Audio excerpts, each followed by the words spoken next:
Hello everyone, welcome to New Wealth Japan. I'm thrilled to have you here today. This channel is dedicated to helping travelers from around the world discover and experience the very best of Japan.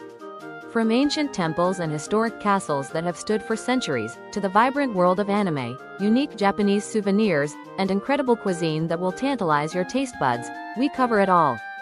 Japan is a country where tradition meets innovation, where you can enjoy a traditional tea ceremony in the morning and explore cutting-edge technology districts in the afternoon. It's this beautiful contrast that makes Japan so fascinating. We're passionate about sharing hidden gems, travel tips, and cultural insights that will make your Japanese adventure unforgettable. Whether you're planning your first trip or you're a seasoned Japan traveler, we've got something special for you. I'm truly grateful that so many people from all corners of the world share this passion for Japanese culture with us. Your enthusiasm and curiosity inspire every video we create.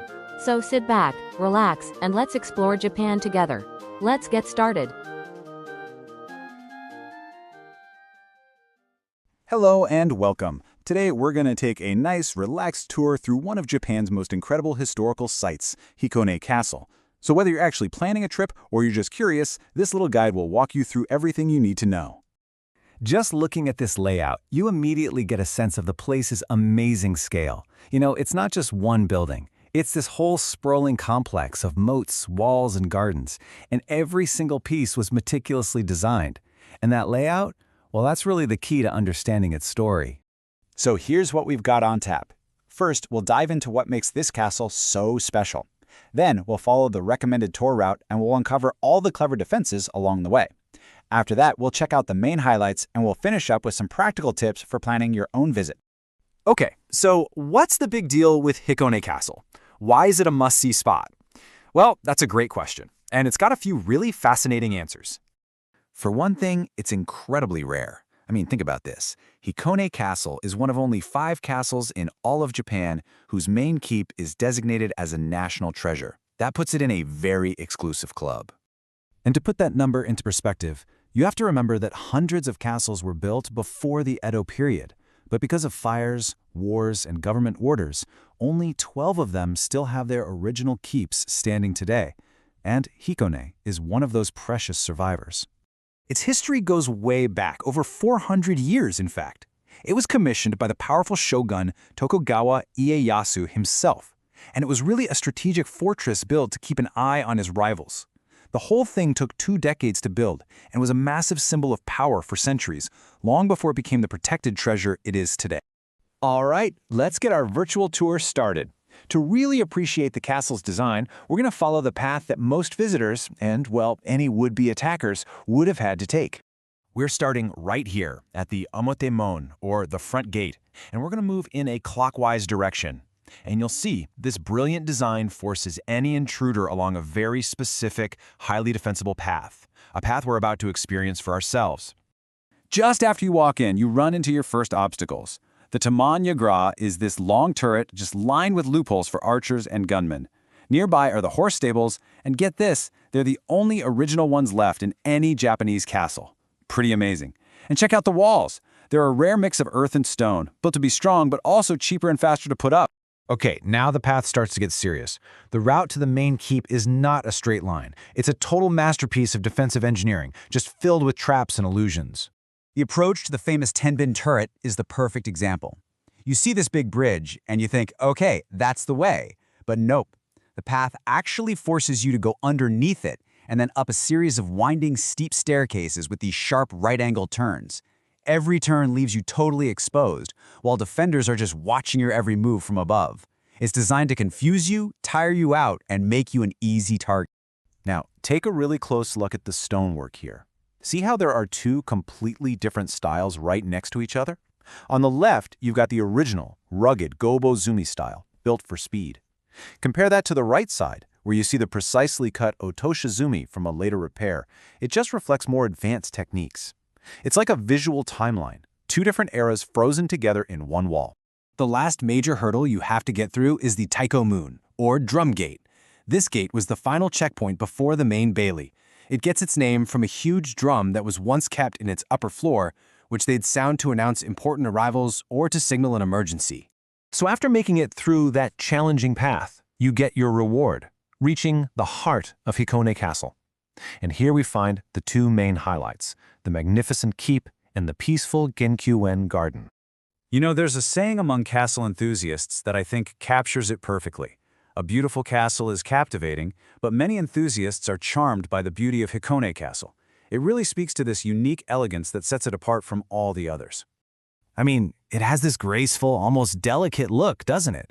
With all its decorative gables and ornate windows, you might think it's more of a palace than a fortress, but that's just another one of its brilliant deceptions. Because hidden within those pristine white walls are 75 kakushi-sama, or hidden loopholes. These were plastered over to be completely invisible from the outside, but they could be punched out in seconds to rain arrows and gunfire down on anyone attacking below. And this is where you see how its beauty and its function are just perfectly woven together. That complex roofline with 18 different gables, the triangular parts, makes it look larger and more majestic. The elegant flower-shaped windows are a really rare decorative touch. And, get this, the entire structure was actually repurposed from another castle.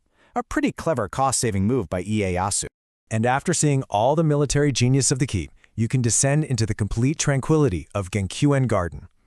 This was the feudal lord's private strolling garden, designed to entertain guests and create a perfect, idealized landscape, all with the castle as its stunning backdrop.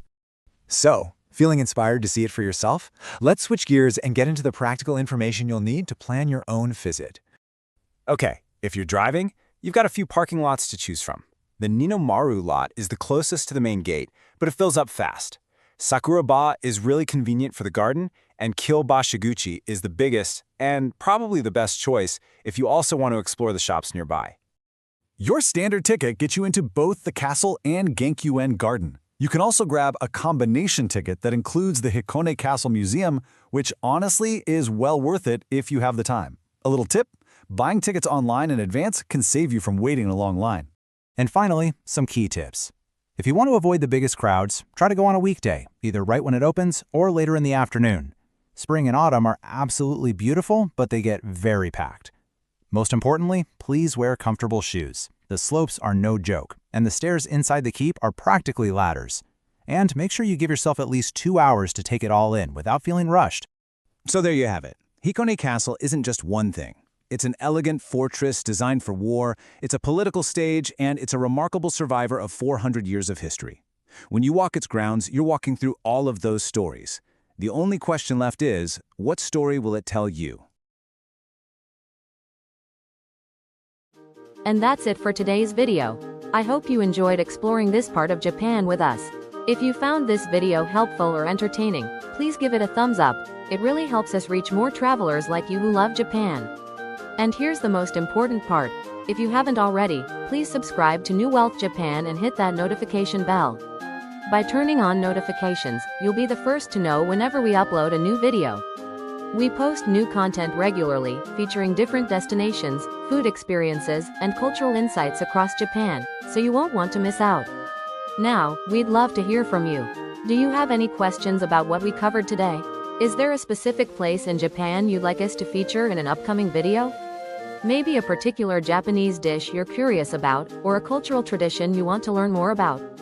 Please share your thoughts, questions, and suggestions in the comments below.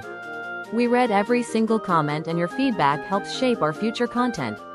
Also, if you've been to Japan before, we'd love to hear about your experiences. Share your favorite memories or travel tips with our community. Let's learn from each other. Thank you so much for watching and for being part of our New Wealth Japan family. Your support means the world to us. Until next time, safe travels, and see you in the next video. Sayonara.